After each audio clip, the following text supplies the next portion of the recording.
ایمان افروز معجزہ بھی ایک ایسے بوڑھے اونٹ سے منسوب ہے جو اپنے مالک کی شرپسندی سے عاجز آ کر اللہ کے رسول کی پناہ میں آ گیا تو سرکار دو عالم صلی اللہ علیہ وسلم نے اس کی جان بچائی، جس پر اونٹ نے اللہ کے نبی کے لیے 4 دعائیں فرمائیں، لیکن ان میں سے ایک دعا ایسی تھی جس پر رسول اللہ صلی اللہ علیہ وسلم آبدیدہ ہو گئے۔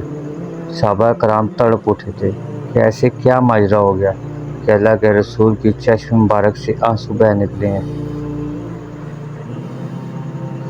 ابن ماجہ نے اس حدیث مبارکہ کو حضرت تمیم داری رضی اللہ عنہ سے روایت کیا ہے اور فرماتے ہیں، ہم حضور نبی اکرم صلی اللہ علیہ وسلم کی بارگاہ اقدس میں حاضر تھے کہ ایک اونٹ بھاگتا ہوا آیا اور حضور نبی اکرم صلی اللہ علیہ وسلم کے سر انور کے پاس آ کر کھڑا ہو گیا، جیسے کان میں کوئی بات کہہ رہا ہو۔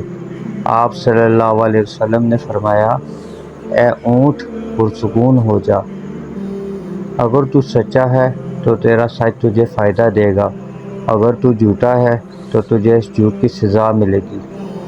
بے شک جو ہماری پناہ میں آ جاتا ہے اللہ تعالیٰ بھی اسے امان دے دیتا ہے، اور ہمارے دامن میں پناہ لینے والا کبھی نامراد نہیں ہوتا۔ ہم نے عرض کیا، یا رسول اللہ صلی اللہ علیہ وسلم، یہ اونٹ کیا کہتا ہے؟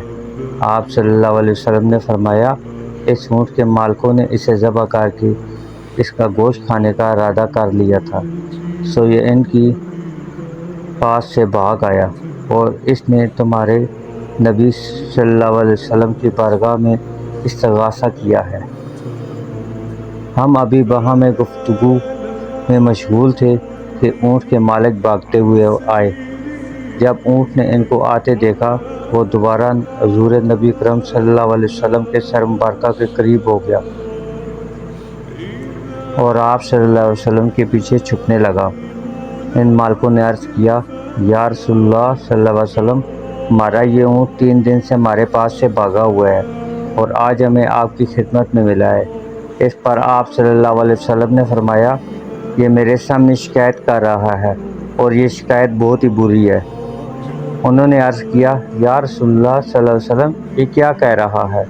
آپ صلی اللہ علیہ وسلم نے فرمایا، یہ کہتا ہے کہ تمہارے پاس کئی سال تک پلا بڑھا، جب موسم گرما آتا تو تم گھاس اور چارے والے علاقوں کی طرف اسے سوار ہو کر جاتے، اور جب یہ موسم سرما آتا تو اسی پر سوار ہو کر گرم علاقوں کی جانب کوچ کرتے۔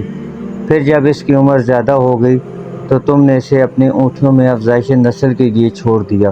اللہ تعالیٰ نے تمہیں اس سے کئی صحت مند اونٹ عطا کیے۔ اب جب کہ یہ اس خستہ حال کی عمر کو پہنچ گیا ہے تو تم نے اسے ذبح کر کے اس کا گوشت کھانے کا منصوبہ بنا لیا ہے۔ انہوں نے عرض کیا، خدا کی قسم یا رسول اللہ صلی اللہ علیہ وسلم، یہ بات منوعاً اسی طرح ہے جیسے آپ نے بات بیان فرمائی۔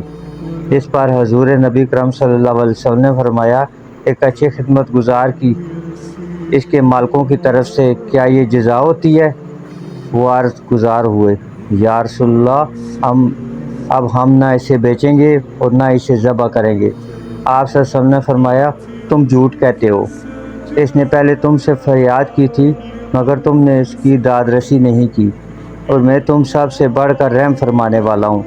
بے شک اللہ تعالیٰ نے منافقوں کے دلوں سے رحمت نکال لی ہے اور اسے مومنوں کے دلوں میں رکھ دیا ہے۔ اس کے بعد آپ صلی اللہ علیہ وسلم نے اس اونٹ کو ان سے 100 درہم میں خرید لیا اور پھر فرمایا، اے اونٹ جا، تو اللہ تعالیٰ کی رضا کی خاطر آزاد ہے۔ اس اونٹ نے حضور صلی اللہ علیہ وسلم کے سر مبارک کے پاس اپنا منہ لے جا کر کوئی آواز نکالی تو آپ صلی اللہ علیہ وسلم نے فرمایا، آمین۔ اس نے پھر دعا کی، آپ صلی اللہ علیہ وسلم نے پھر فرمایا، آمین۔ اس نے پھر دعا کی، آپ صلی اللہ علیہ وسلم نے پھر فرمایا، آمین۔ اس نے جب چوتھی مرتبہ دعا کی تو آپ صلی اللہ علیہ وسلم اب دیدہ ہو گئے۔ ہم نے عرض کیا، یا رسول اللہ صلی اللہ علیہ وسلم، یہ اونٹ کیا کہہ رہا ہے؟ آپ صلی اللہ علیہ وسلم نے فرمایا، اس نے پہلی دفعہ کہا، اے نبی مکرم، اللہ تعالیٰ آپ کو اسلام اور قرآن کی طرف سے بہترین جزا عطا فرمائے۔ میں نے کہا آمین۔ پھر اس نے کہا اللہ تعالیٰ قیامت کے روز آپ کی امت سے اس طرح خوف کو دور فرمائے جس طرح آپ نے مجھ سے خوف کو دور فرمایا ہے۔ میں نے کہا آمین۔ پھر اس نے دعا کی اللہ تعالیٰ دشمنوں سے آپ کی امت کے خون کو اسی طرح محفوظ رکھے جس طرح آپ نے میرا خون محفوظ فرمایا ہے۔ اس پر بھی میں نے آمین کہا۔ پھر اس نے کہا اللہ تعالیٰ ان کے درمیان جگ و جدل پیدا نہ ہونے دے۔